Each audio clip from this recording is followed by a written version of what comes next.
आइए भक्तों, आज सुनते हैं कार्तिक मास माहात्म्य चौथा अध्याय की कथा।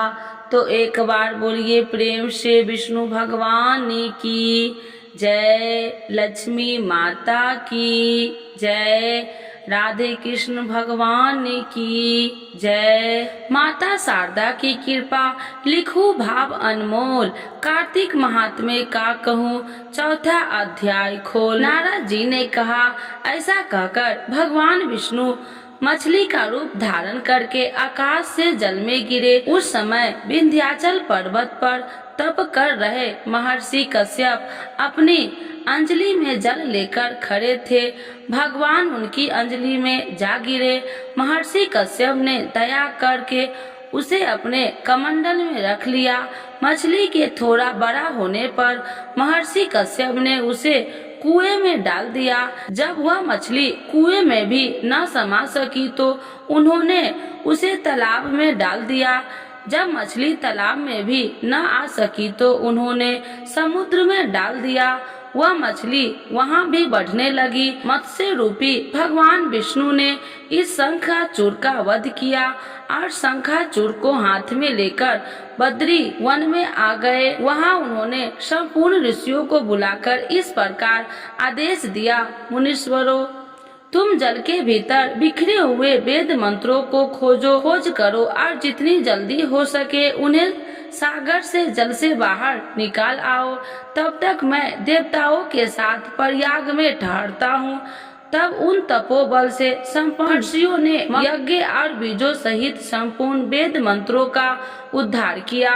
उनमें से जितने मंत्र जिस ऋषि ने उपलब्ध किए वही उन बीज मंत्रों का उस दिल से ऋषि माना जाता है। तदंतर सब ऋषि एकत्र होकर प्रयाग में गए। वहां उन्होंने ब्रह्मा जी सहित भगवान विष्णु को उपलब्ध हुए सभी वेद मंत्र समर्पित कर दिए। सब वेदों को पाकर ब्रह्मा जी बहुत प्रसन्न हुए। उन्होंने देवताओं और ऋषियों के साथ प्रयाग में अश्वमेघ यज्ञ किया।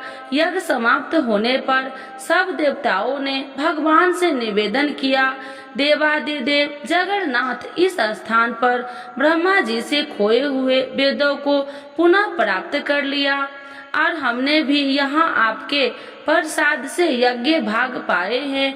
अतः यह स्थान पृथ्वी पर सबसे श्रेष्ठ पुण्य की वृद्धि करने वाला एवं भोग तथा मोक्ष प्रदान करने वाला हो। साथ ही यह समय ही महापुण्य यम और ब्रह्मघाती आदि महापापियों की भी शुद्धि करने वाला हो तथा यह स्थान यहाँ दिए हुए दान को अक्षय बना देने वाला भी हो। यह वर दीजिए।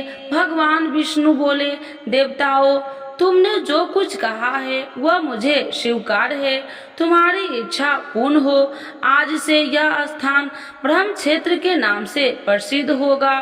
सूर्य वंश में उत्पन्न राजा भागीरथ यहाँ गंगा को ले आएंगे और यह यहाँ सूर्य कन्या यमुना से मिलेगी।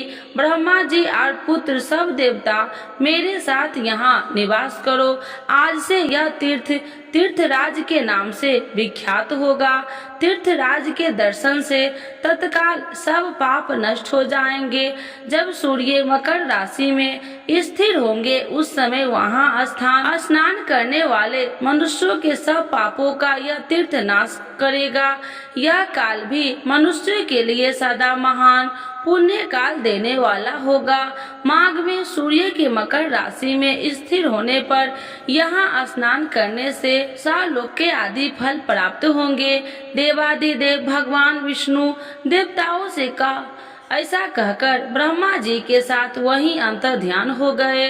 तत्पश्चात इंद्रादि देवता भी अपने अंश से प्रयाग में रहते हुए वहां से अंतर ध्यान हो गए। जो मनुष्य कार्तिक में तुलसी जी की जड़ के समीप श्री हरि का पूजन करता है वह इस लोक में संपूर्ण भोग का उपभोग करके अंत में वैकुंठ धाम को जाता है। तो एक बार बोलिए प्रेम से विष्णु भगवान की जय, लक्ष्मी माता की जय, राधे कृष्ण भगवान की जय। सुनते हैं तुलसी माता की चालीसा। यह चालीसा सुनने से होती है हर रोगों से मुक्ति, मिलती है सुख समृद्धि का आशीर्वाद।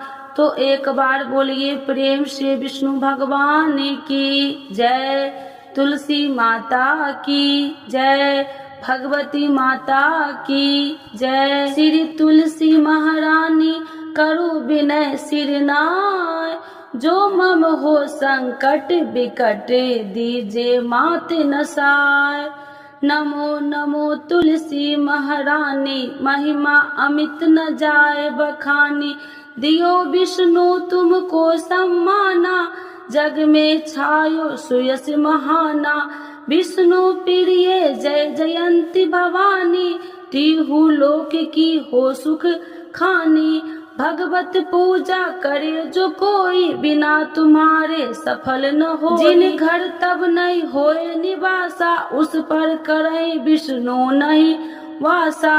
करे सदा जो तब नित्य सुमरन, ते ही के काज होए सब पूरन। कार्तिक मास महात्म्य तुम्हारा, जाको जानत सब संसारा। तब पूजन जो करे कुमारी, पावे सुंदर बर सुकुमारी। करे जो पूजा नित प्रति नारी, सुख संपत्ति से होए सुखारी। वृद्धा नारी करे जो पूजन, मिले भक्ति होवे पुलकित मन।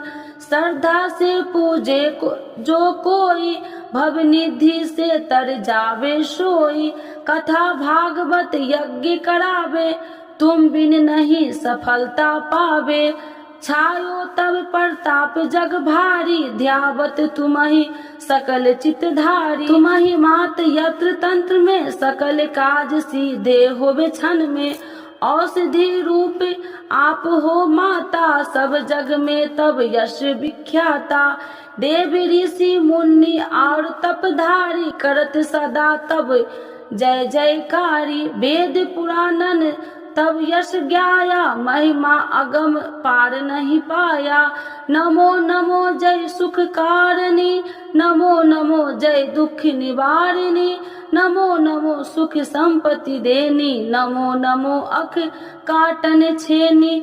नमो नमो भक्तन दुख हरनी, नमो नमो दुष्टन मद छेनी। नमो नमो भव पार उतारिणी, नमो नमो परलोक सुधारिणी।